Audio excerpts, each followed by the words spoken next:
민수야, 엄마 좀 살려줘. 제발 부탁이야. 여보, 이번엔 확실하게 처리하자. 실수하면 안 돼. 어머니, 어차피 늙어서 얼마나 더 사시겠어요? 우리를 위해 좀 빨리 가주세요. 농막문 밖에서 들려온 며느리 목소리는 사람 말이 아니라 칼날 같았고 첨벙, 첨벙 휘발유 뿌리는 소리와 철컹하는 쇠사슬 소리가 이어졌습니다.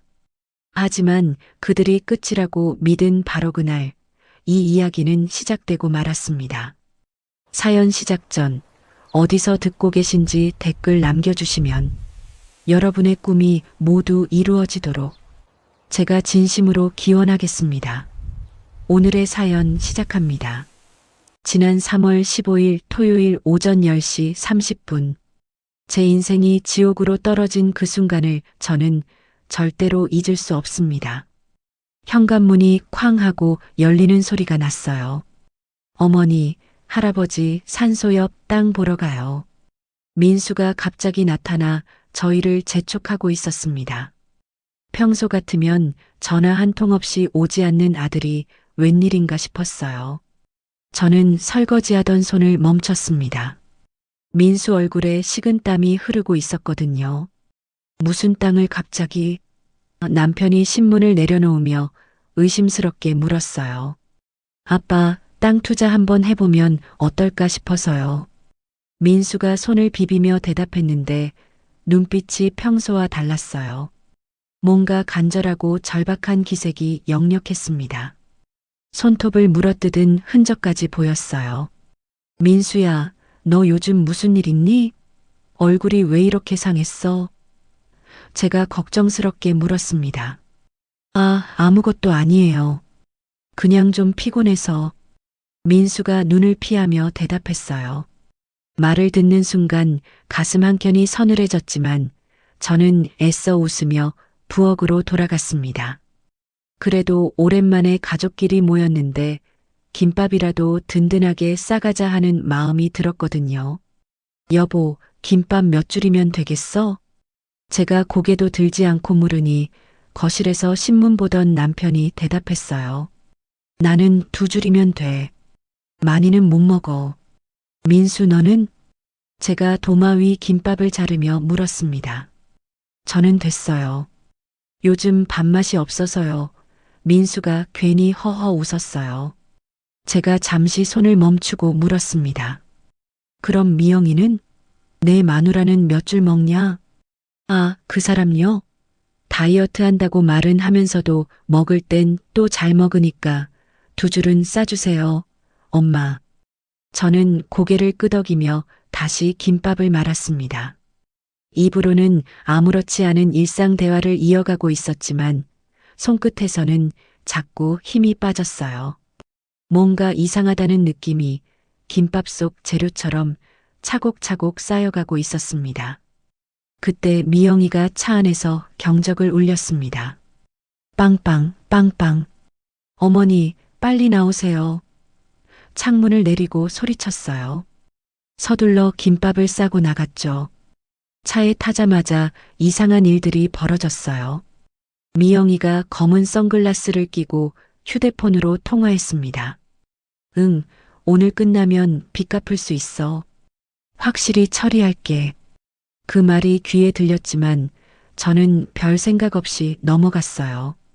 단순히 사업 이야기려니 생각했거든요.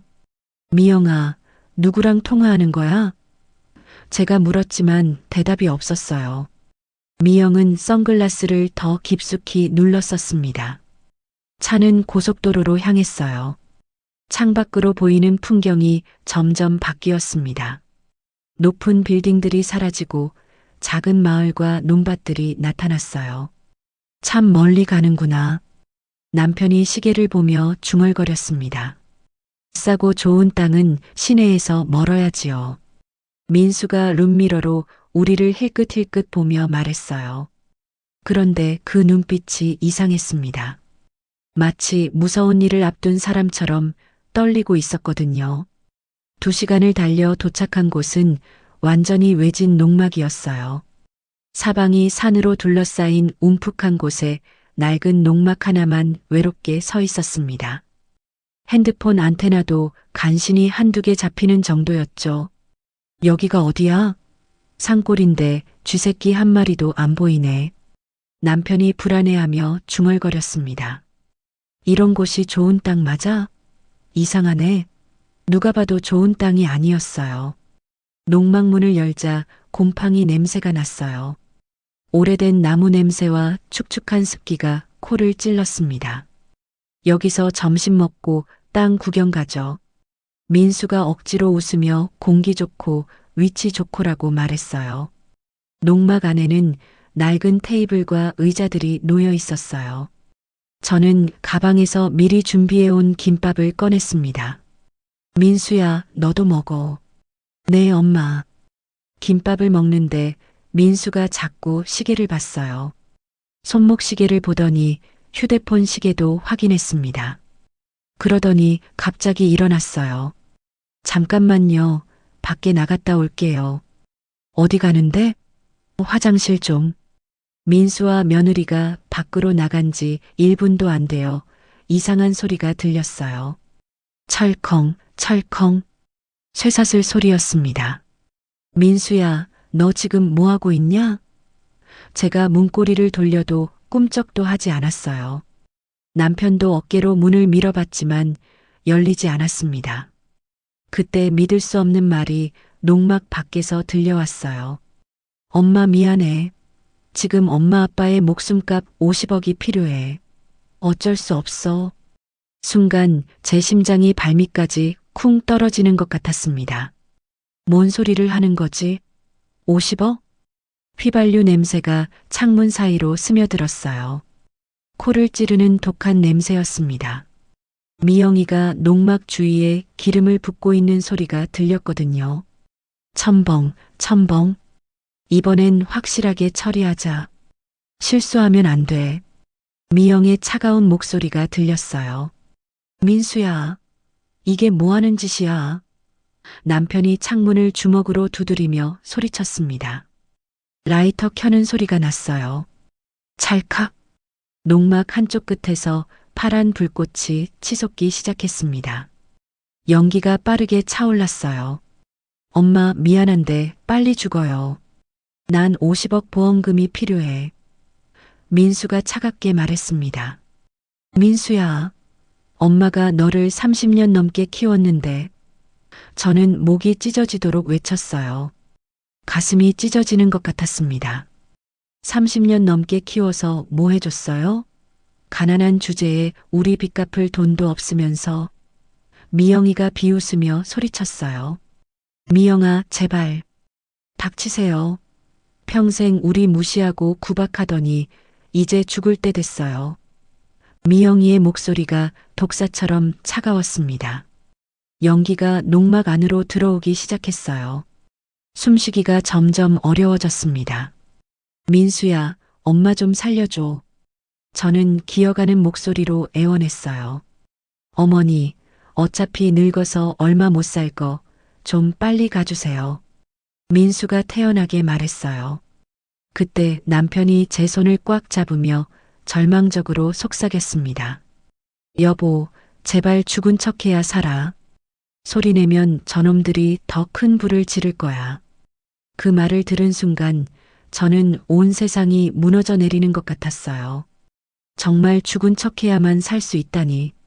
밖에서 민수와 미영이가 대화했습니다. 정말 죽었을까? 아직 안 죽었으면 기름 더 부어. 그래, 확실히 해야지. 50억이 걸린 일인데. 우리는 숨도 제대로 쉬지 못한 채 죽은 척 바닥에 누웠어요. 기침이 나려고 해도 꾹 참았습니다. 연기 때문에 눈물이 났지만 소리 내지 않았어요. 민수 부부가 확인해 보자며 농막으로 다가오는 발소리가 들렸습니다. 쿵, 쿵, 쿵. 제 심장도 따라서 뛰었어요. 안에서 아무 소리 안 나는 것 같은데 드디어 죽었나 보다. 민수가 기뻐하며 말했습니다. 제 친아들 입에서 나온 그 말을 들었을 때 가슴이 송곳으로 찔린 것 같았어요. 30년 넘게 키운 자식이 제 죽음을 기뻐하는 순간이었습니다. 정말 확실해? 한 번 더 확인해봐. 미영이가 의심스럽게 말했어요. 민수가 농막문 근처에서 귀를 기울였습니다. 저는 숨도 쉬지 않고 가만히 있었어요. 5분이 영원처럼 느껴졌습니다. 맞아, 죽었어. 들키기 전에 후딱 뜨자. 드디어 시동 거는 소리가 들렸어요. 엔진 소리가 점점 멀어져 갔습니다. 여보, 이제 나가자. 남편이 일어나며 말했어요. 우리는 뒷벽에 썩은 나무 판자를 발로 차부쉈습니다. 쾅, 쾅. 판자가 부서지는 소리가 요란했어요. 간신히 구멍을 뚫고 연기 자욱한 농막에서 콜럭콜럭거리며 탈출했습니다. 바깥 공기가 이렇게 달콤할 줄 몰랐어요. 하지만 연기를 너무 많이 마셔서 목이 따가웠습니다. 남편은 기침을 연신하며 비틀거렸어요. 산길을 내려가려는데 다리에 힘이 풀렸습니다. 여보, 괜찮아? 남편이 제 팔을 붙잡아줬어요. 괜찮아. 그런데 정말 민수가. 쉿, 조심해. 누가 들을지 몰라. 그때 앞에서 등산복을 입은 30대 남자가 나타났어요. 배낭을 메고 등산화를 신고 있었습니다.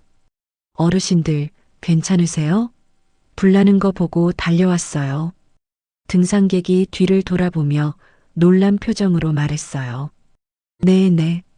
우리가 거기 있었는데. 저는 목이 쉬어 아무 말도 나오지 않았어요. 등산객이 핸드폰 안테나 신호가 잡히지 않자 높은 곳으로 뛰어가서 즉시 119에 신고했습니다. 여보세요, 119요? 산에서 화재 났어요. 위치는 남악산 깊숙한 곳이에요. 동시에 휴대폰을 들어 타고 있는 농막을 촬영했어요. 카메라 셔터 소리가 연달아 났습니다. 이상하네요. 이거 누가 일부러 불 지른 것 같은데요? 기름 냄새도 나고. 등산객이 코를 킥킥거리며 의심스럽게 말했어요. 일부러요? 저는 가슴이 쿵 내려앉았어요. 혹시 알아차렸나? 네, 농막 주위에 뭔가 기름 같은 걸 뿌린 흔적이 선명해요. 등산객이 휴대폰 화면을 보여주며 말했어요. 이런 산속에서 그냥 불 날 리가 없고. 20분 후 사이렌 소리가 들렸어요. 삐뽀삐뽀. 119 구급차가 산길을 따라 간신히 올라왔습니다. 소방관들도 함께 왔어요. 어르신들, 연기 많이 마셨나요? 의식은 괜찮으세요? 구급대원이 달려와 산소 마스크를 씌워줬어요. 괜찮습니다. 다행히 빨리 나와서. 남편이 기침을 하며 대답했어요. 병원으로 가는 구급차 안에서 저는 남편의 손을 꼭 잡았습니다. 여보, 정말 민수가 우리를. 쉿, 나중에 얘기해. 지금은 조심해야 해. 남편이 작은 목소리로 말했어요. 사이렌 소리가 귀를 찢었지만 제 마음은 그보다 더 시끄러웠어요. 친아들이 저를 죽이려 했다는 사실이 머릿속에서 맴돌았습니다. 응급실에 도착하자 의사가 청진기를 대며 검사했습니다. 연기 흡입으로 위험했지만 생명에는 지장 없어요. 다행히 일찍 빠져나오셨네요. 의사가 안도하며 말했어요. 30년 넘게 키우고 사랑한 친아들이 정말로 저를 죽이려 했다는 현실. 그 충격은 어떤 화상보다도 깊게 제 가슴을 태워버렸습니다. 병원 침대에 누워 천장을 바라보며 생각했어요. 이제 어떻게 살아야 하지? 제가 믿었던 모든 것이 한순간에 무너져 내렸습니다. 병원에서 퇴원한 나와 남편은 갈 데가 없었습니다. 민수 부부가 우리를 죽이려 했는데 그 집으로 돌아갈 수는 없었거든요. 여보, 우리 어디로 가지? 남편이 병원 입구에서 멈춰서며 물었어요. 순자네 집으로 가자. 저는 옛날 단골시장 상인 김순자 아줌마를 떠올렸습니다. 30년 넘게 알고 지낸 순자네 집 2층에는 빈 방이 하나 있었어요. 순자야, 우리 좀 숨겨줄 수 있니? 제가 떨리는 목소리로 부탁했습니다. 어머, 순이야. 무슨 일이야? 표정이 왜 그래? 옷꼬라지는 또 뭐고? 순자가 깜짝 놀라며 우리를 맞았어요. 말하면 안 믿을 거야. 순자네 집 2층 다락방에 앉아 모든 얘기를 털어놓았습니다. 농막에서 있었던 일, 민수와 미영이가 한 말들, 죽은 척해야 했던 그 순간까지. 뭐라고? 설마 민수가 정말 그런 거야? 말도 안 돼. 순자가 입을 벌리고 놀랐어요. 그런데 순이야, 사실 나도 이상하다고 생각했거든. 뭐가? 3개월 전부터 미영이가 동네 사람들한테 네가 치매라고 소문 퍼뜨리고 다녔어. 순자의 말에 제 등골이 서늘해졌어요. 3개월 전부터? 응, 경로당에서도 그랬고 시장에서도 그랬어. 시어머니가 요즘 깜빡깜빡하신다. 길도 잘못 찾으신다. 이런 식으로. 순자가 붕괴하며 말했어요. 이틀 후 더 기가 막힌 일이 벌어졌어요. 순자가 창문에서 우리 집을 지켜보고 있다가 급히 올라왔습니다. 순이야, 민수랑 미영이가 지금 집 앞에 와 있어. 어머. 우리는 조심스럽게 창문으로 내려다봤어요. 민수와 미영이가 집 앞에서 연기를 하고 있었습니다. 어머니, 아버지 어디 계세요? 민수가 큰 소리로 외치며 가짜 눈물을 흘렸어요. 걱정돼 죽겠어요. 시어머니, 아버님, 저희가 잘못했어요. 미영도 손수건으로 눈을 닦으며 연기했습니다. 순자가 휴대폰을 꺼내 몰래 촬영했어요.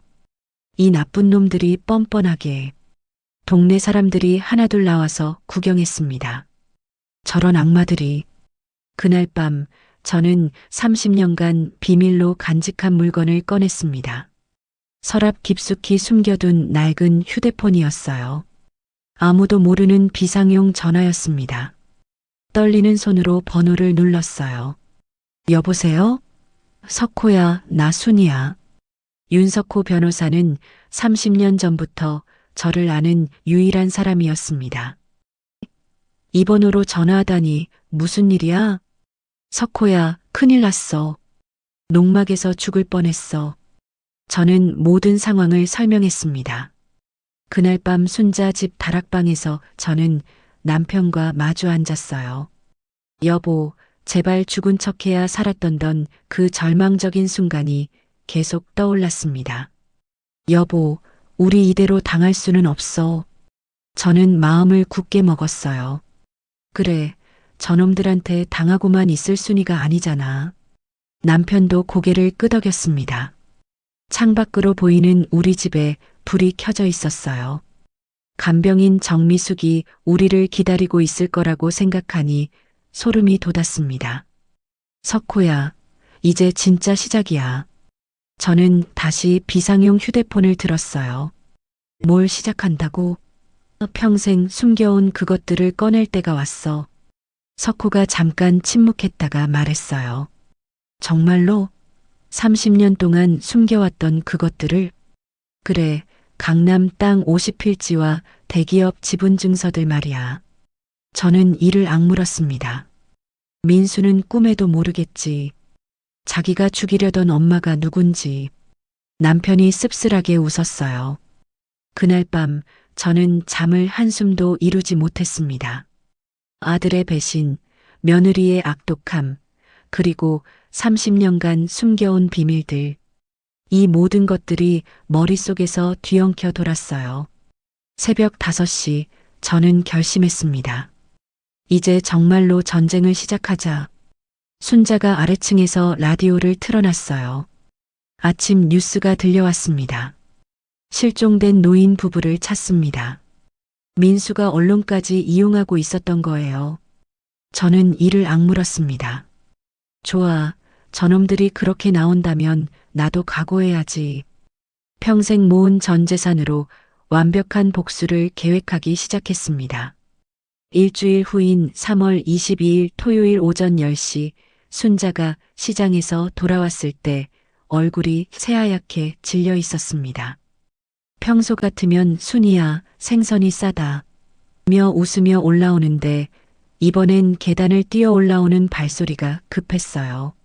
순이야, 큰일이야. 순자가 다락방 문을 벌컥 열더니 벽에 등을 기댔습니다.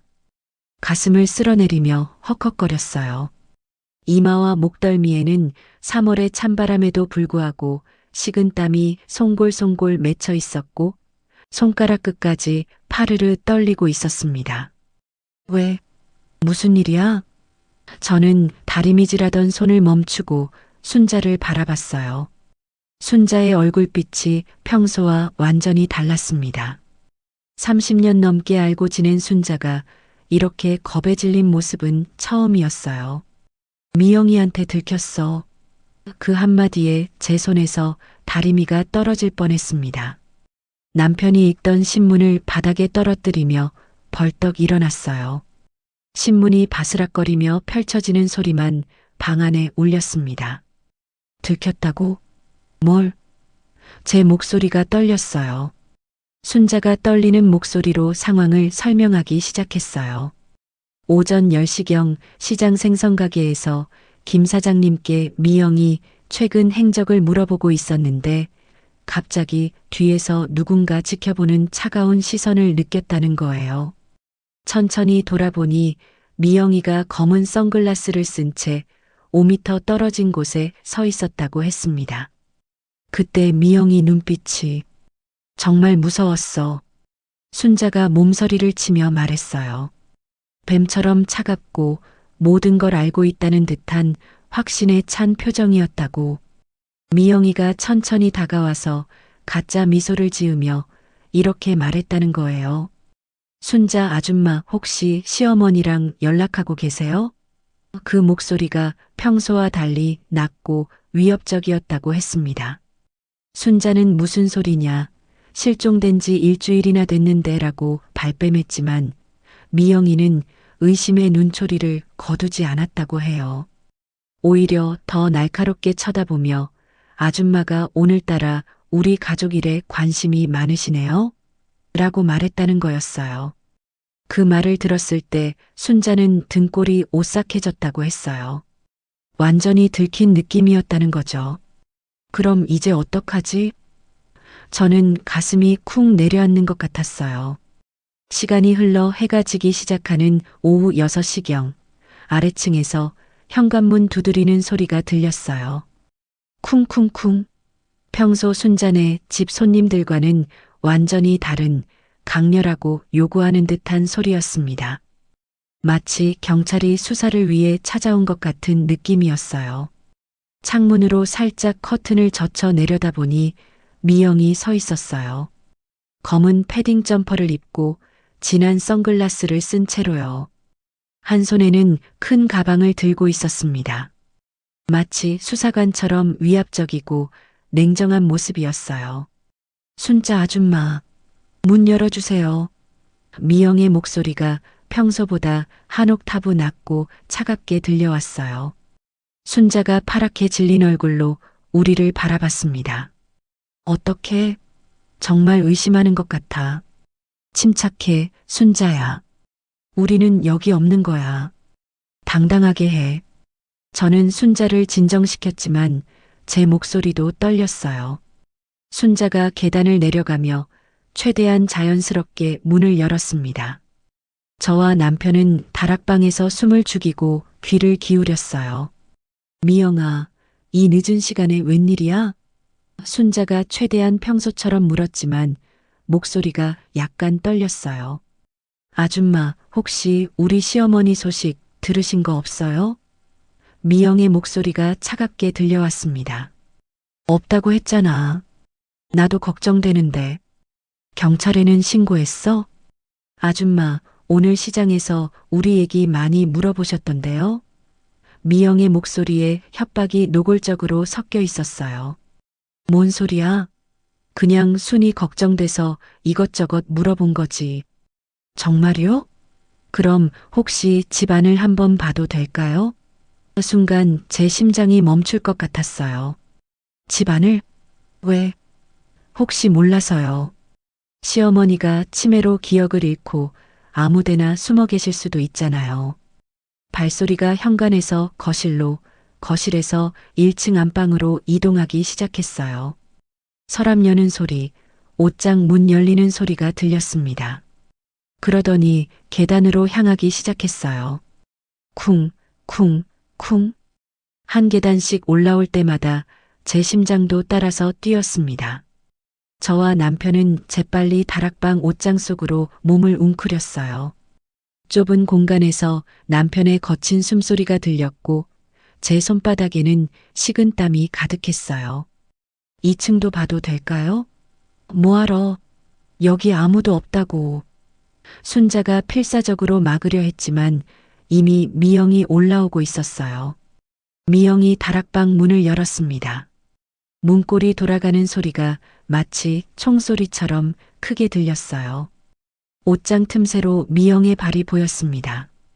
검은 구두가 바닥을 툭툭 두드리며 방 안을 천천히 돌아다녔어요. 벽장을 열어보고 침대 밑을 들여다보고 심지어 창문 뒤 커튼까지 젖혀봤습니다. 책상 서랍도 하나씩 열어보고 화장대까지 확인했어요. 미영이 옷장 바로 앞에서 멈춰 섰어요. 발소리가 멈추자 온 세상이 조용해진 것 같았습니다. 제 숨소리조차 크게 들리는 것 같아서 숨을 참았어요. 그때 제 휴대폰이 진동했어요. 윙석고에서 온 문자였습니다. 순간 모든 소리가 멈췄습니다. 미영의 발소리도, 순자의 말소리도, 심지어 바깥의 바람 소리까지 정적이 칼날처럼 날카롭게 방 안을 휘감았어요. 뭔 소리지? 미영이 옷장 쪽으로 한 걸음 다가왔습니다. 손잡이에 손을 대는 소리가 들렸어요. 제 심장이 터질 것 같았습니다. 남편이 제 손을 꽉 잡았어요. 손바닥이 서로 땀으로 젖어 있었습니다. 바로 그때 아래층에서 큰 소리가 났어요. 순자야, 집에 있니? 시장 김 사장님 목소리였어요. 미영이 잠깐 주춤했어요.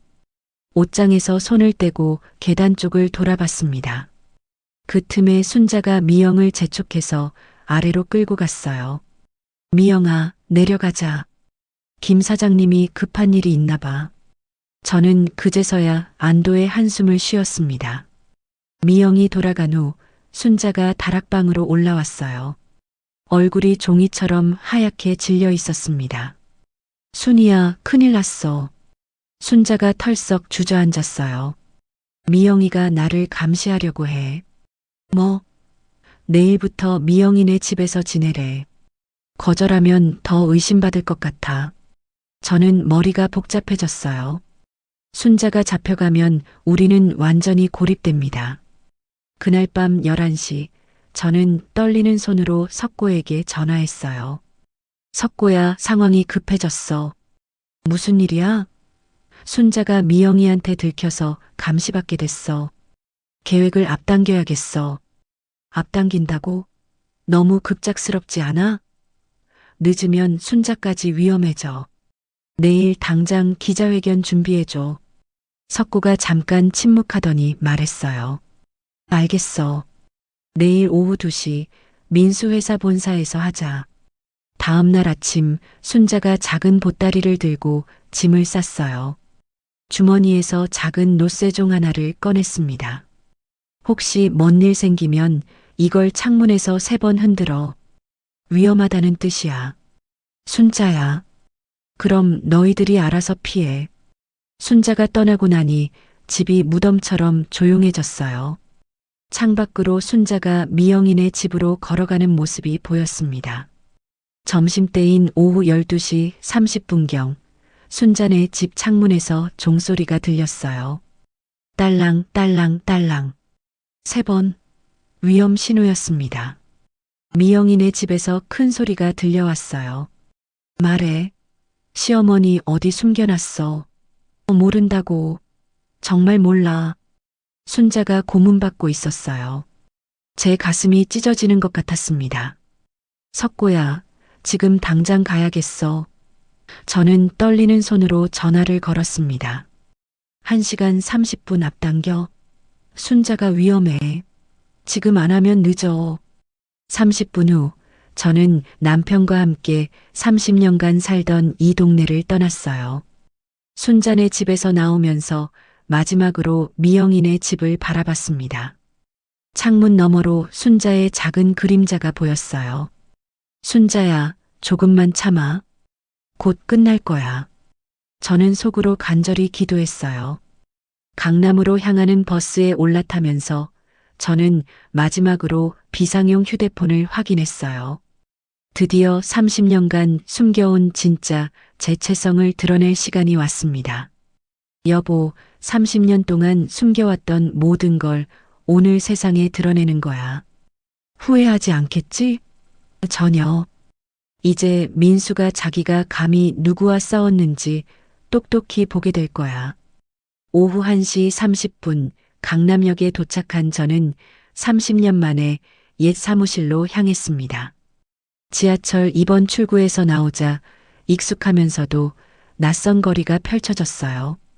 30년 전의 낮은 건물들은 모두 고층 빌딩으로 바뀌어 있었고 거리를 걷는 사람들의 옷차림도 완전히 달라져 있었습니다. 하지만 이상하게도 발걸음이 가벼워졌어요. 30년 만에 진짜 제 모습을 되찾으러 가는 길이었거든요. 태산빌딩 지하 1층, 30년간 비밀로 해온 개인 사무실 앞에 섰습니다. 낡은 철문에는 창고라고 적힌 편말만 있었지만 이곳이 바로 제가 강남 부동산을 주름잡던 시절의 본거지였어요. 손이 떨려서 열쇠를 제대로 넣기까지 몇 번이나 시도해야 했습니다. 문이 삐걱거리며 열리자 30년 전의 기억이 물밀듯이 밀려왔어요. 안에는 먼지가 별로 없었습니다. 석호가 꾸준히 관리해 왔거든요. 순이야, 오랜만이다.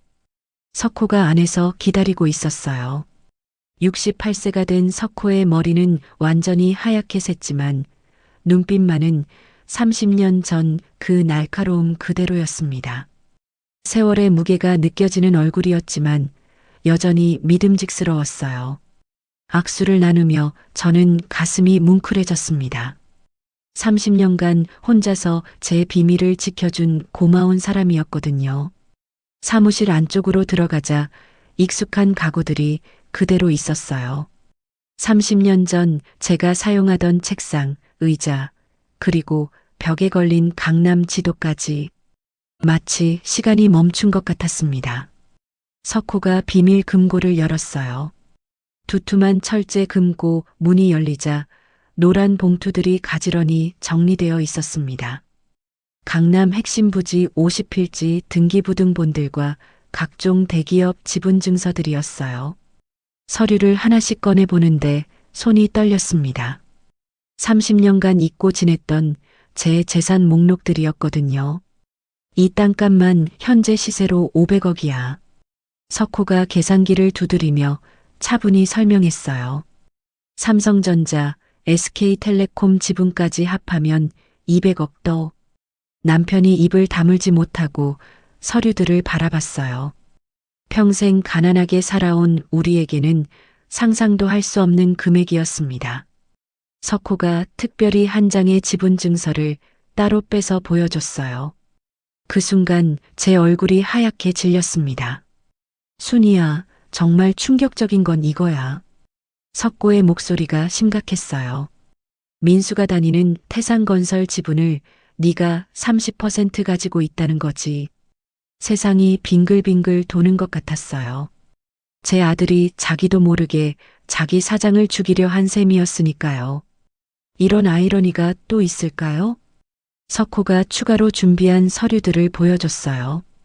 민수의 횡령 증거, 기밀 유출 자료, 그리고 조폭과의 연관성을 보여주는 문서들이었습니다. 하나하나 볼 때마다 제 가슴이 아파왔어요. 가장 충격적인 건 녹음 파일이었습니다. 석고가 재생 버튼을 누르자 미영의 목소리가 나왔어요. 차가우면서도 계산적인 목소리였습니다. 조폭과의 대화를 들으며 저는 온몸이 차가워졌어요. 정말 치밀하게 계획한 살인이었구나. 제 아들과 며느리가 이렇게까지 악독할 수 있다니. 30분 후 저는 30년 만에 정장을 차려입었어요. 검은색 정장에 진주 목걸이, 그리고 30년 전 제가 즐겨 썼던 금태 안경까지. 옷장 깊숙이 보관해뒀던 것들이었습니다. 거울 앞에 선 제 모습이 완전히 달라 보였어요. 평범한 동네 할머니가 아니라 진짜 강남 부동산 여왕의 모습이었습니다. 자신감도 달라졌어요. 오후 2시 민수회사 본사에 도착했습니다. 석호가 준비한 고급 세단에서 내리는데 이상한 느낌이 들었어요. 회사 로비가 너무 조용했습니다. 일요일이라지만 기자들이 와 있어야 할 텐데 아무도 보이지 않았어요. 로비로 들어서는 순간 저는 심장이 멈출 뻔했습니다. 민수가 정장을 입고 소파에 앉아 있었거든요. 혼자가 아니었어요. 미영과 정체 모를 건장한 남자 2명이 함께 있었습니다. 민수의 표정을 보는 순간 등골이 서늘해졌어요. 전혀 놀라는 기색이 없었습니다. 마치 저희를 기다리고 있었다는 듯 했어요. 어머니, 오랜만입니다. 민수가 일어서며 차갑게 말했어요. 그 목소리에는 아들이 어머니에게 하는 따뜻함이 전혀 없었습니다. 미영이 비웃으며 일어났어요. 입꼬리가 올라간 그 표정이 소름 끼쳤습니다. 시어머니, 순자 아줌마가 다 털어놨어요. 그 말을 듣는 순간 제 다리에 힘이 풀렸어요. 순자가 고문당했다는 얘기였거든요. 미영이 계속해서 말했어요. 3시간 동안 고생시켰더니 결국 다 말하더라고요. 독사처럼 차가운 목소리였습니다. 제 가슴이 무너져 내리는 것 같았어요. 30년간 저를 믿고 도와준 순자가 저 때문에 고통받았다니. 그때 건장한 남자 중 하나가 앞으로 나섰어요. 문신이 가득한 팔과 험상궂은 얼굴을 한 사람이었습니다. 박순희 씨, 저는 김태식이라고 합니다. 조폭 두목의 목소리는 생각보다 차분했지만 그 속에 담긴 위협은 무시무시했어요. 분위기가 순식간에 험악해졌습니다. 로비 전체가 긴장감으로 가득 찼어요. 김태식이 위협적으로 웃으며 말했어요. 재미있는 사실을 알게 됐다면서 700억에 대해 이미 다 조사했다고 했습니다. 그 웃음이 얼마나 소름 끼쳤는지 모릅니다. 민수가 한 걸음 앞으로 나오며 말했어요. 그 순간 저는 제가 키운 아들을 전혀 알아볼 수 없었습니다. 눈빛이 완전히 달라져 있었거든요. 탐욕과 절망이 뒤섞인 무서운 눈빛이었어요. 제 목소리가 떨렸지만 할 말은 해야 했습니다. 70년간 키운 아들에게 마지막으로 하고 싶은 말이 있었어요. 그 순간 로비 입구에서 큰 소리가 들렸습니다. 경찰들이 우르르 들어오는 소리였어요. 사이렌 소리와 함께 현장이 순식간에 아수라장이 됐습니다. 김태식의 부하들이 재빨리 도망가려 했지만 이미 출입구는 봉쇄된 상태였어요. 경찰들이 전문적으로 상황을 통제했습니다. 석호가 제 곁에서 속삭였어요. 혹시나 해서 미리 경찰에 신고해뒀다는 거였어요. 30년간 저를 지켜온 그의 신중함이 이번에도 우리를 구해줬습니다. 체포 과정에서 민수가 마지막으로 물어봤어요. 수갑을 차인 상태에서 절망적인 목소리로 700억이 정말 있냐고 물었습니다. 그 순간 저는 오랜 망설임 끝에 대답했어요. 민수가 무릎을 꿇고 오열하는 모습을 보며 제 마음도 무너져 내렸습니다. 70년간 키운 아들이 이렇게 무너지는 걸 보는 것만큼 고통스러운 일이 또 있을까요? 경찰차들이 하나둘 떠나가고 로비가 조용해진 후 저는 한동안 자리에서 일어날 수 없었어요. 온몸에 힘이 빠져버렸습니다. 순자에게서 안전하다는 전화가 왔을 때 저는 그제서야 눈물을 터뜨렸어요. 30년간 참아왔던 모든 감정이 한꺼번에 쏟아져 나왔습니다. 창밖으로 민수를 태운 경찰차가 멀어져 가는 모습을 보며 저는 복잡한 마음이 들었어요. 30년간 숨겨온 비밀이 이렇게 드러날 줄은 정말 몰랐습니다. 하지만 이제 더 이상 숨어 살지는 않을 거였어요. 진짜 제 모습으로 당당하게 살아갈 때가 온 거였습니다.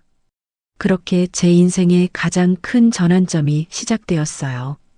다음 날인 3월 25일 화요일 오전 10시 태산건설 본사 로비는 기자 30여 명으로 가득했습니다. 어제 대주주 아들의 살인미수 사건이 터지면서 전국이 발칵 뒤집혔거든요. 저는 30년 만에 정장을 차려입고 나타났어요. 검은 샤넬 정장에 진주 목걸이, 까르띠에 안경까지. 30년 전 강남 부동산 여왕의 모습 그대로였습니다.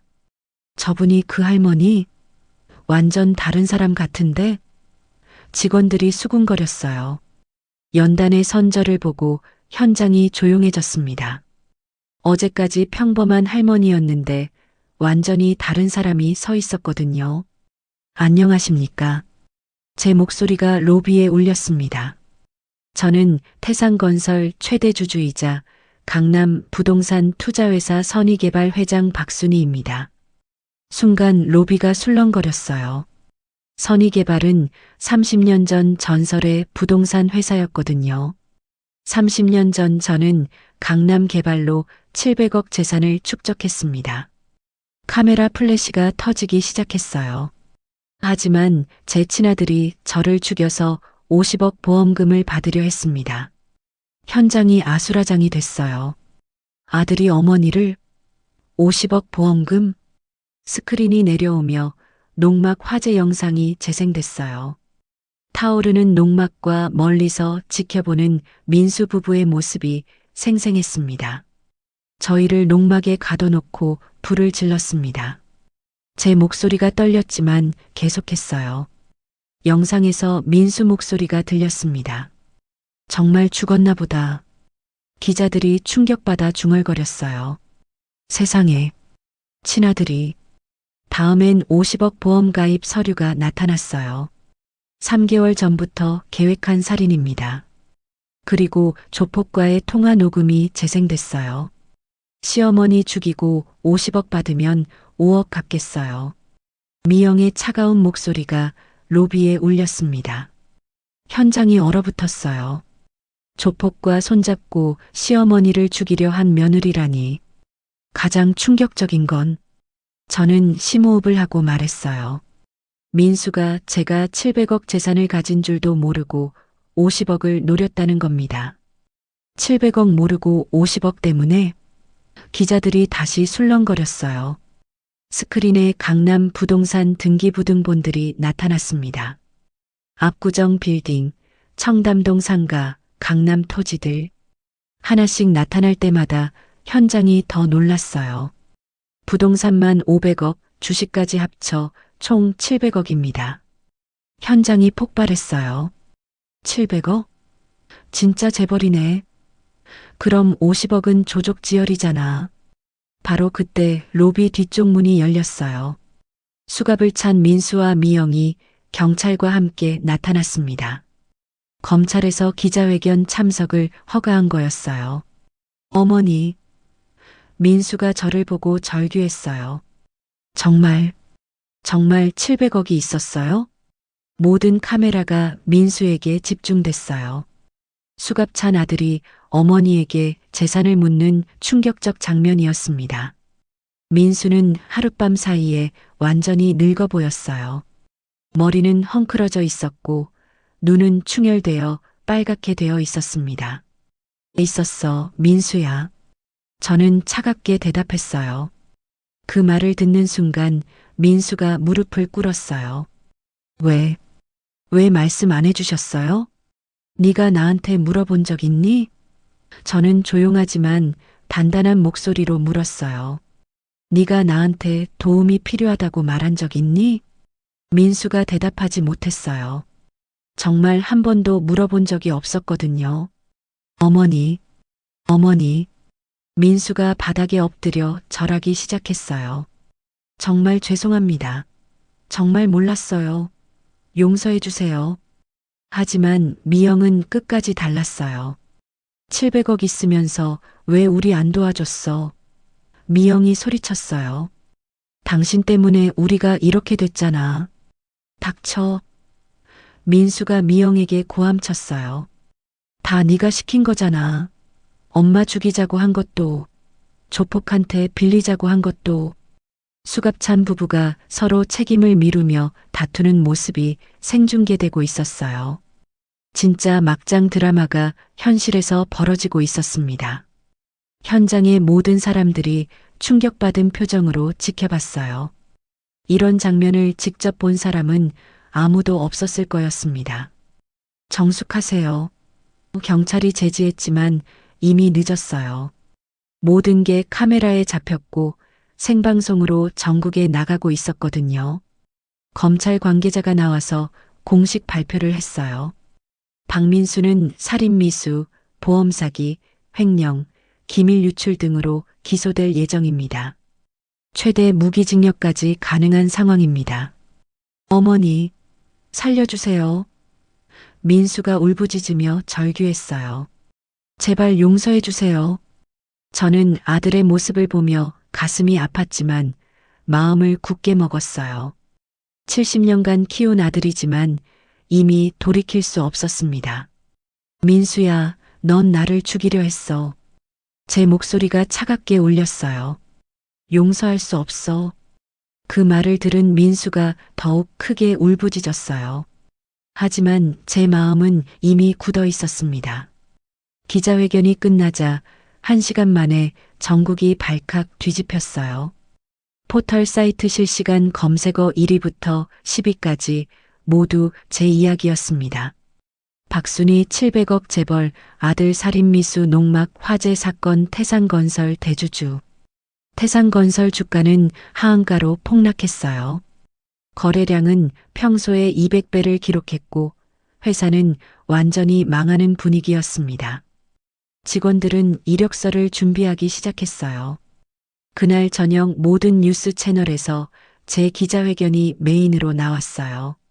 700억 재벌 어머니를 살해하려 한 아들 체포 30년간 숨겨진 강남 부동산 여왕의 정체 가족을 배신한 막장 드라마가 현실에서 인터넷 댓글이 수만 개 달렸어요.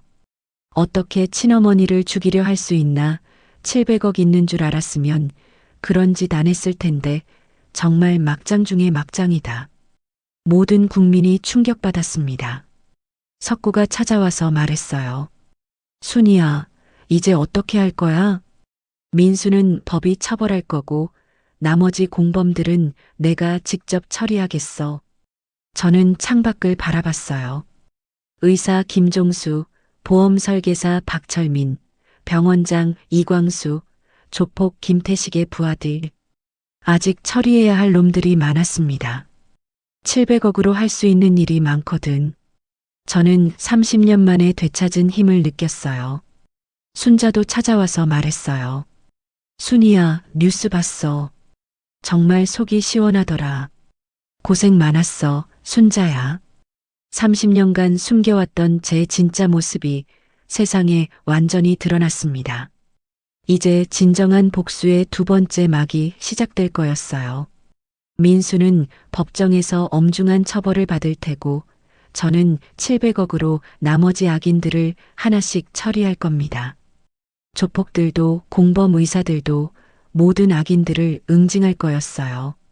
석고야, 내일부터 정말 바빠질 것 같아. 무슨 계획이야?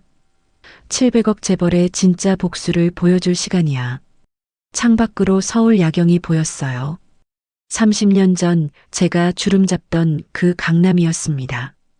이제 다시 그 세계의 중심에 서서 악인들을 모조리 처단할 거였어요. 그렇게 제 인생의 두 번째 막이 화려하게 열렸습니다. 기자회견이 끝난 지 3일 후인 3월 28일 금요일 오후 2시, 저는 순자네 집에서 뉴스를 보고 있었습니다. 연일 제 이야기가 메인 뉴스로 나오고 있었어요. 민수는 구속 기소되었고 미영도 공범으로 함께 구속된 상태였습니다. 하지만 마음이 편하지 않았어요. 김태식은 체포됐지만 그의 조직원들이 가만히 있을 리 없다는 불안감 때문이었어요. 순자가 따뜻한 차를 따라주며 조심스럽게 물었어요. 순이야, 이제 좀 마음이 편해지니? 저는 창밖을 바라보며 고개를 저었습니다. 거리가 평소보다 조용해 보였지만 뭔가 불안한 기운이 감돌았어요. 아직 끝난 게 아니야. 조폭들이 가만히 있을 리 없거든. 바로 그때였어요. 쾅! 집 앞에서 유리창이 박살나는 요란한 소리가 났습니다. 그 소리에 순자가 깜짝 놀라며 찻잔을 떨어뜨렸어요. 뜨거운 차가 바닥에 쏟아지며 김이 올랐습니다. 뭐야? 순자가 얼굴이 새하얗게 질린 채 창문으로 달려갔어요. 커튼을 살짝 젖혀 아래를 내려다보니 검은 승용차 한 대가 서 있었고 건장한 남자 3명이 차에서 내리고 있었어요. 모두 검은 정장을 입고 선글라스를 끼고 있었습니다. 영화에서 보던 조폭 그 자체였어요. 순이야, 이상한 사람들이 와 있어. 순자의 목소리가 떨렸어요. 제 가슴이 쿵 내려앉았습니다. 예상했던 일이 벌어지고 있었어요. 김태식의 조직원들이 복수하러 온 거였습니다. 현관문을 쾅쾅 두드리는 거친 소리가 집 전체를 울렸어요. 박순이, 나와. 우리 두목 잡아넣고 가만히 있을 줄 알았냐? 빨리 나오지 못해. 무섭고 거친 목소리들이 계속 들려왔어요. 순자가 파랗게 질린 얼굴로 저를 바라보며 몸을 떨었습니다. 어떻게, 순이야? 119부터 신고해. 제가 말하는 사이에 더 충격적인 협박이 들렸어요. 박순이 손자 김민준이 다니는 신성초등학교 알고 있다. 오늘 학교 시간이 3시 30분이지? 그때 데려갈 거야. 그 말을 들은 순간 제 온몸이 얼음처럼 차가워졌어요. 손자까지 건드린다는 거였어요. 8살밖에 안 된 무고한 아이를 협박 도구로 쓰다니. 너무해. 아이까지 왜 건드려? 순자가 분노로 떨리는 목소리로 외쳤어요. 조폭들이 더욱 거칠게 소리쳤어요. 두목 석방하고 합의금 50억 내놔. 3일 안에 안 주면 너희 가족 다 죽는다. 늙은이들부터 시작해서 손자까지 하나씩 협박과 함께 돌을 창문에 던지는 소리가 연달아 들렸어요. 쾅, 쾅, 쾅. 순자네 집 1층 창문들이 하나둘씩 박살나기 시작했습니다. 유리 파편들이 바닥에 흩어져 반짝거렸어요. 바로 그때 제 휴대폰이 급하게 울렸습니다. 남편에게서 온 전화였어요. 벨소리가 평소보다 더 크게 들렸습니다. 여보, 큰일 났어. 남편의 목소리가 힘없고 떨렸어요. 가슴이 너무 아파서, 숨도 안 쉬어져서 119 불렀어. 제 머리가 하얗게 변했어요. 뭐라고? 지금 어디 계세요? 병원으로. 가는 중이야. 아, 너무 아파. 전화가 뚝 끊어졌어요. 제 손에서 휴대폰이 떨어질 뻔했습니다. 순자야, 남편이 쓰러졌어. 어머. 순자가 깜짝 놀라며 제 어깨를 붙잡았어요. 그 순간 아래에서 조폭들이 더 큰 소리로 위협했어요. 오늘 밤 12시까지 답 안 주면 진짜로 손자 납치한다. 명동 태산빌딩 지하 술집에서 기다린다. 혼자 와. 경찰 오면 다 죽여버린다. 검은 차가 타이어 소리를 요란하게 내며 사라졌어요. 하지만 그 위협적인 목소리는 아직도 귓속에 맴돌았습니다. 저는 급히 택시를 잡아 병원 응급실로 향했습니다. 택시 안에서 석고에게 전화했어요. 석고야, 남편이 쓰러졌어. 어머, 지금 어디야? 태산병원으로 가는 중이야. 그런데 조폭들이 손자를 건드린다고 협박했어. 택시가 병원 앞에 도착했을 때는 이미 해가 기울어 있었어요. 응급실 입구는 구급차와 사람들로 복잡했습니다. 저는 다리가 후들거리는 걸 겨우 붙잡고 응급실로 뛰어갔어요. 박순이 남편분 보러 왔어요. 접수 데스크에서 급하게 물었습니다. 중환자실 3번 베드에 계세요. 간호사가 심각한 표정으로 대답했어요. 심근경색으로 응급수술 받으셨고 지금 의식은 있지만 상태가 위험해요. 중환자실 복도에서 기다리는 동안 의사가 나왔어요. 30대 후반의 젊은 의사였는데 표정이 어두웠습니다. 스트레스가 주원인으로 보입니다. 스트레스요? 최근에 큰 충격이라도 받으셨나요? 혈압이 200까지 올라갔어요. 농막 사건, 민수 체포, 기자회견까지. 남편이 받은 스트레스가 얼마나 컸을지 충분히 짐작할 수 있었어요. 제 때문이었습니다. 중환자실 유리창 너머로 남편이 각종 기계에 연결된 채 누워있는 모습이 보였어요. 산소 마스크를 쓰고 있어서 얼굴이 거의 보이지 않았습니다. 가슴이 미약하게 오르내리는 것만이 살아있다는 증거였어요. 30분 후 석고가 급히 달려왔어요. 순이야, 어떻게 됐어? 의식은 있는데 위험한 상태래. 그런데 그때 제 휴대폰이 또 울렸어요. 화면에 알 수 없는 번호라고 나타났습니다. 불안한 마음으로 전화를 받았어요. 여보세요? 박순이냐? 낮고 위협적인 남자 목소리였어요. 누구세요? 김태식 조직 2인자 박철수다. 조폭이었어요. 중환자실 복도에서 이런 전화를 받다니. 우리 두목 때문에 좀 얘기하자. 저는 지금 병원에 있어서. 남편 아프다고? 그거 시작에 불과해. 그 차가운 말에 제 온몸이 얼어붙었어요. 뭘 원해요? 명동 태산빌딩 지하 술집으로 와. 혼자서? 만약 안 가면? 손자부터 시작해서 가족들 하나씩 없애버린다. 전화가 뚝 끊어졌어요. 제 손이 파르르 떨렸습니다. 석고가 제 표정을 보고 급하게 물었어요. 뭔 전화야? 조폭들이 손자를 건드린다고 해. 석고의 얼굴이 하얗게 질렸어요. 뭐라고? 그때 또 다른 전화가 걸려왔어요. 이번엔 순자였어요. 순이야, 큰일이야. 순자의 목소리가 울먹거렸어요. 우리 집에 또 왔어. 이번엔 우리 손자들까지 위협했어. 순자 가족까지 위험해진 거였어요.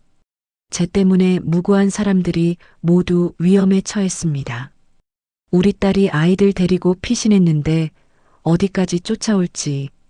그 순간 또 다른 전화가 왔어요. 검찰청에서였습니다. 박순희 씨, 검사 김민호입니다. 네, 검사님. 조폭 협박건으로 연락드려요. 합의를 권하고 싶은데요. 합의요?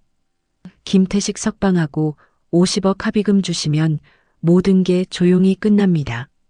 검찰까지 합의를 종용하고 있었어요. 안 그러면 가족들 신변이 위험할 수 있어요. 조폭들은 끝까지 가거든요. 모든 곳에서 압박이 들어오고 있었어요. 남편은 중환자실에 누워있고 손자는 위험하고 순자 가족도 피신해야 하고. 어떡하지, 석고야? 그때 중환자실 간호사가 나왔어요. 보호자분, 환자분이 깨어나셨어요. 저는 급히 중환자실로 들어갔어요. 남편이 산소 마스크를 벗고 힘없이 저를 바라봤습니다. 여보, 괜찮아요, 괜찮아요. 민수는 어떻게 됐어? 걱정하지 마세요. 다 해결될 거예요. 하지만 제 마음속에는 엄청난 폭풍이 몰아치고 있었어요. 가족을 지키기 위해 50억을 줄 것인지 아니면 끝까지 싸울 것인지. 700억이 있어도 가족의 안전보다 소중한 건 없었습니다. 그 순간 제 휴대폰에 문자가 왔어요.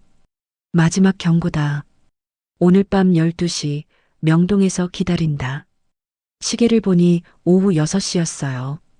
6시간 후면 최후의 선택을 해야 했습니다. 그날 밤 11시 30분, 저는 명동 태산빌딩 지하 술집 앞에 서 있었습니다. 석고가 따라오려 했지만 혼자 가라는 조건이었어요. 하지만 제게는 비밀 계획이 하나 있었습니다. 술집 문을 열고 들어가니 조폭 박철수와 부하들이 기다리고 있었어요. 늦지 않게 왔네. 앉아. 박철수가 소파를 가리켰습니다. 손자는 괜찮나요? 제가 먼저 물었어요. 그건 내 태도에 달려 있어. 50억 가져왔나? 저는 핸드백에서 수표를 꺼냈어요. 여기 있어요. 박철수가 수표를 확인하더니 만족스럽게 웃었어요. 역시 돈 많은 할머니는 달라. 그럼 이제 바로 그때였어요. 술집 문이 쬐 열리며 경찰들이 우르르 들어왔습니다. 경찰이다. 모두 손들어. 박철수가 깜짝 놀라며 일어났어요. 이게 뭐야? 경찰을 불렀어? 네, 불렀어요. 저는 당당하게 대답했어요. 하지만 그게 다가 아니에요. 제가 핸드백에서 휴대폰을 꺼냈어요. 녹음 앱이 켜져 있었습니다. 지금까지 모든 대화가 녹음되었어요. 박철수의 얼굴이 새하얗게 변했어요. 이 할머니가, 그리고 이건 가짜 수표예요. 저는 수표를 찢어버렸어요. 진짜 50억을 조폭에게 줄 생각은 없거든요. 경찰이 박철수와 부하들을 체포해 갔어요. 공갈, 협박, 아동위협 혐의로 체포합니다. 술집에서 나와 석고가 기다리고 있는 차에 탔어요. 순이야, 정말 위험했어. 혹시라도 잘못됐으면. 괜찮아. 이제 진짜 계획을 시작할 때야. 다음 날 아침, 저는 다시 한번 기자회견을 열었습니다.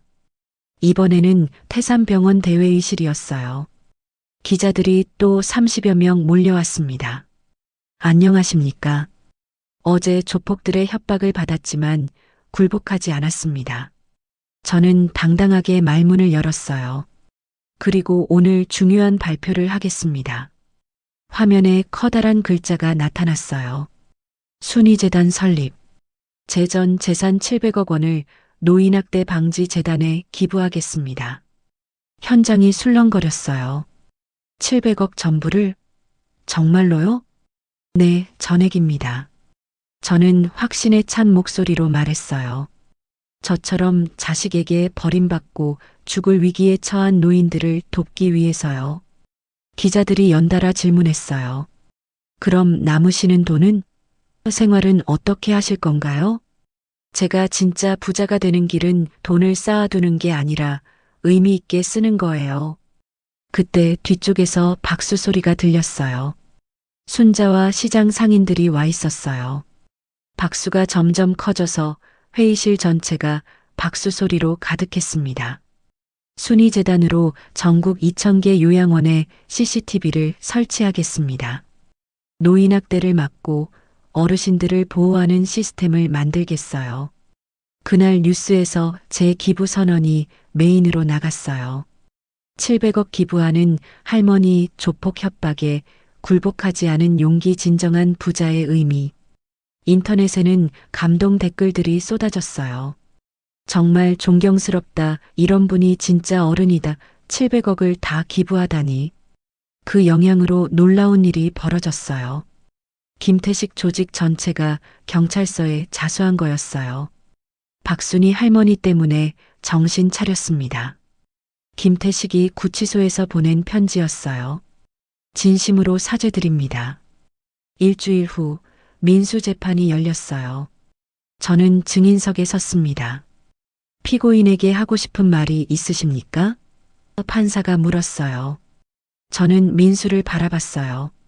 수척해진 얼굴로 고개를 숙이고 있었습니다. 민수야, 엄마는 너를 미워하지 않아. 제 목소리가 법정에 울렸어요.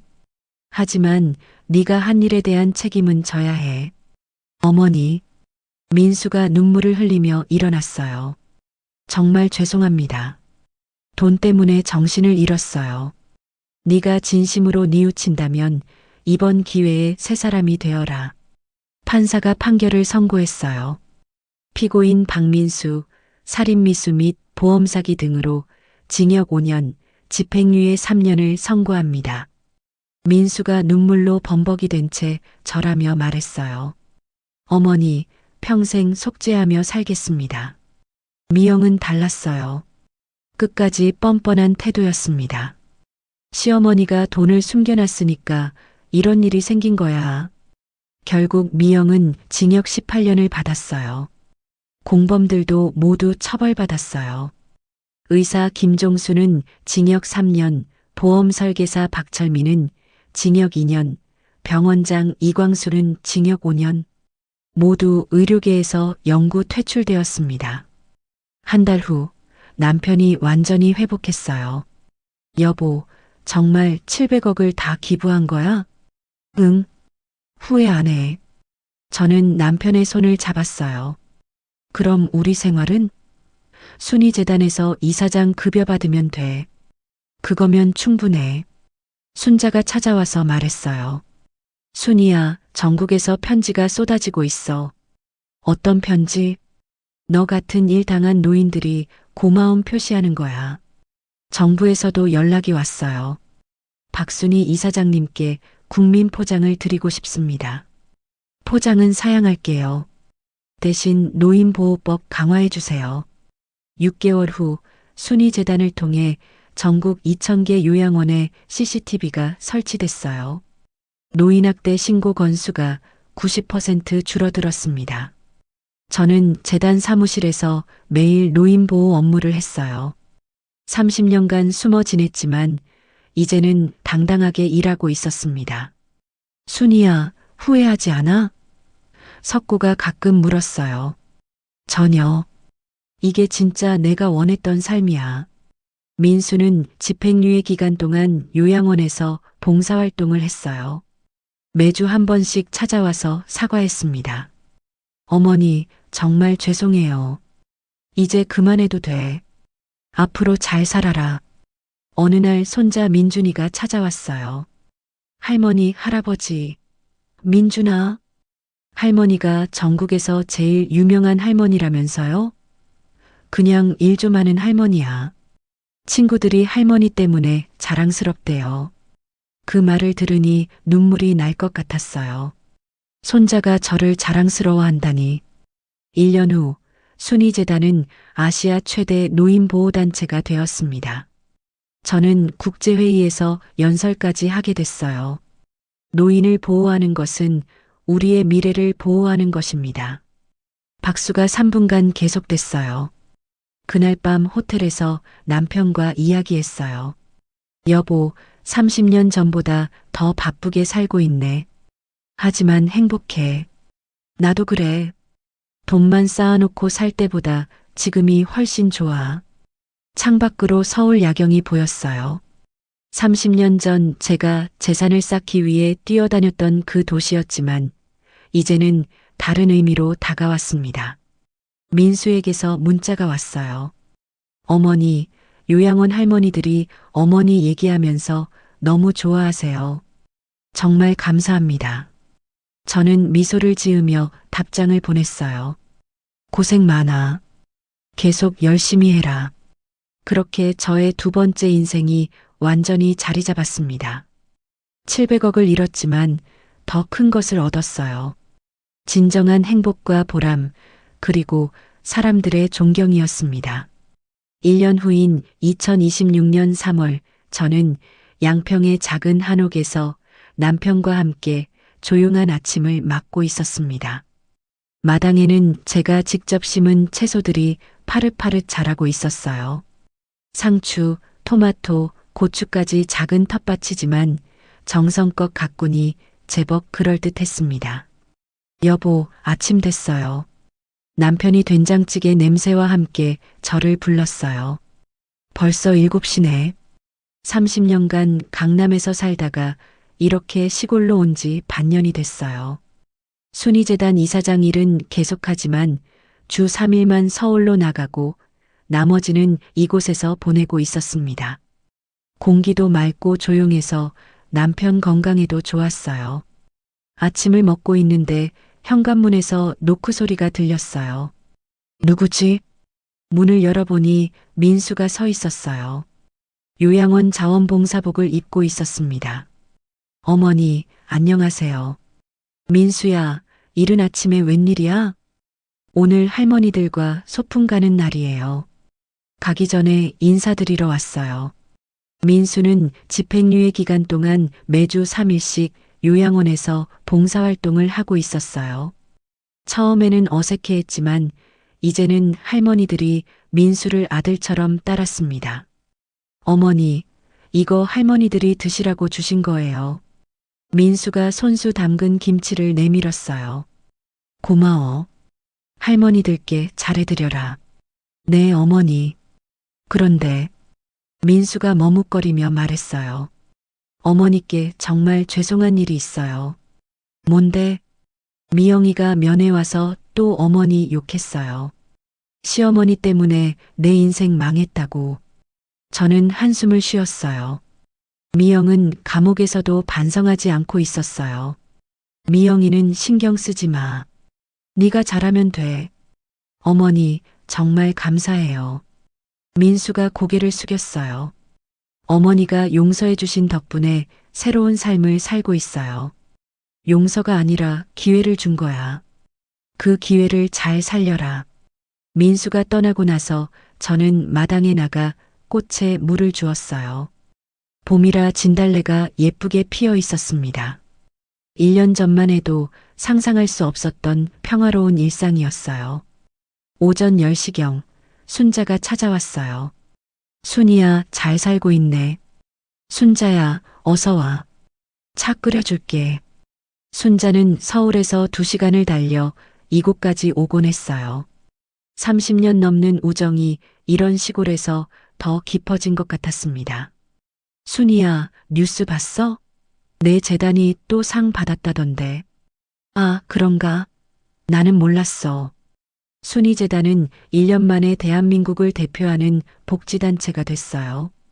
전국 2,000개 요양원 CCTV 설치도 완료됐고 노인학대 신고 건수가 90% 감소했다는 보고서도 나왔습니다. 그런데 순이야, 정말 700억 다 써버리고 후회 안 해? 저는 마당을 바라보며 미소 지었어요. 전혀. 돈 쌓아놓고 살 때보다 지금이 훨씬 행복해. 어떻게 그럴 수 있어? 진짜 부자는 돈 많은 사람이 아니라 마음이 풍요로운 사람이야. 오후에 석구가 서류를 가지고 왔어요. 순이야, 재단 운영 보고서야. 서류를 보니 놀라운 내용들이 많았어요. 순이재단 모델을 벤치마킹해서 일본과 중국에서도 비슷한 재단을 만들었다고 했습니다. 순이야, 네가 만든 게 아시아 전체로 퍼지고 있어. 좋은 일이지. 노인들이 보호받는 세상이 되면 좋겠어. 저녁 때 손자 민준이가 부모와 함께 찾아왔어요. 할머니, 민준아. 민준이는 초등학교 2학년이 됐어요. 키도 많이 자라고 씩씩해졌습니다. 할머니, 학교에서 발표했어요. 뭘 발표했는데? 할머니가 전국에서 제일 착한 할머니라고. 그 말에 제 가슴이 뭉클해졌어요. 선생님이 할머니 기사 보여주면서 이런 분이 진짜 어른이라고 했어요. 민수가 옆에서 말했어요. 어머니, 민준이가 학교에서 자랑을 너무 많이 해서 선생님이 할머니 모시고 와달라고 해요. 호호, 그래. 저녁을 함께 먹으면서 민수가 말했어요. 어머니, 제가 정말 잘못 살았어요. 이제 그런 얘기 하지 마. 아니에요. 말하고 싶어요. 민수가 진지한 표정을 지었어요. 농막에서 어머니께 죽은 척하라고 하셨던 말씀 계속 생각나요.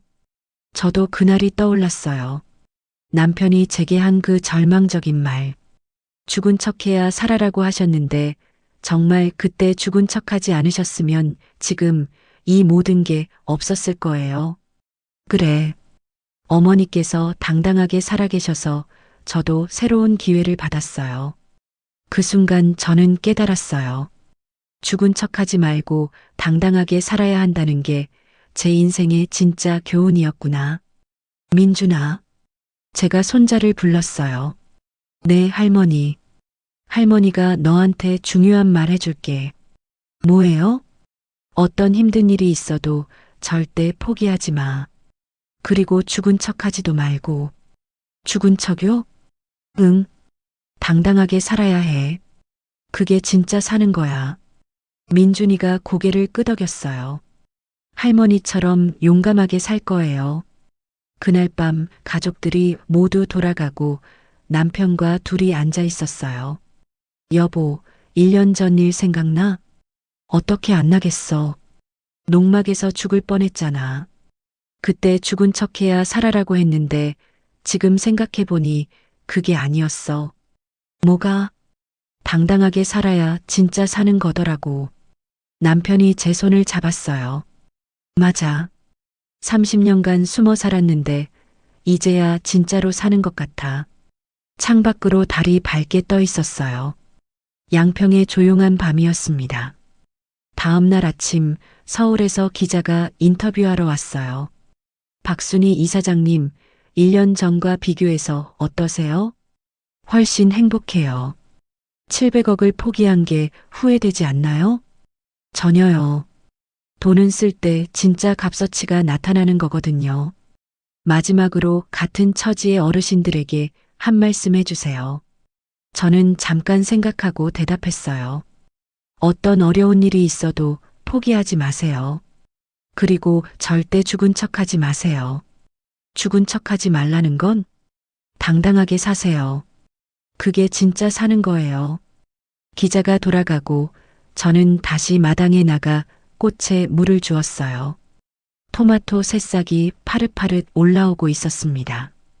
여보, 내년엔 뭘 심을까? 상추 더 심어보자. 민수가 좋아하잖아. 1년 전만 해도 민수 이름만 들어도 화가 났는데 이제는 자연스럽게 아들 걱정을 하고 있었어요. 용서란 이런 거구나 싶었습니다. 오후에 순위재단에서 전화가 왔어요. 이사장님, 내일 국회에서 노인보호법 개정안 통과됐어요. 정말요? 네, 순위재단 모델이 법으로 제도화돼요. 제가 시작한 일이 법까지 바꿔놓다니. 1년 전에는 상상도 못했던 일이었어요. 그날 저녁 저는 일기를 써봤어요. 30년 만에 처음 쓰는 일기였습니다. 오늘로 농막 사건이 일어난 지 정확히 1년이 됐다. 그때만 해도 이렇게 행복한 날이 올 줄 몰랐다. 700억을 잃었지만 더 큰 것을 얻었다. 진정한 행복과 보람, 그리고 자부심. 앞으로도 당당하게 살아가겠다. 창밖으로 별이 반짝이고 있었어요. 양평의 조용한 밤하늘이었습니다. 1년 전 농막에서 절망했던 그때와는 완전히 다른 밤이었어요. 남편이 옆방에서 잠든 숨소리가 들렸습니다. 건강도 많이 회복됐어요. 저는 미소를 지으며 불을 껐습니다. 내일도 새로운 하루가 기다리고 있을 거였어요. 당당하고 의미 있는 하루 말이에요.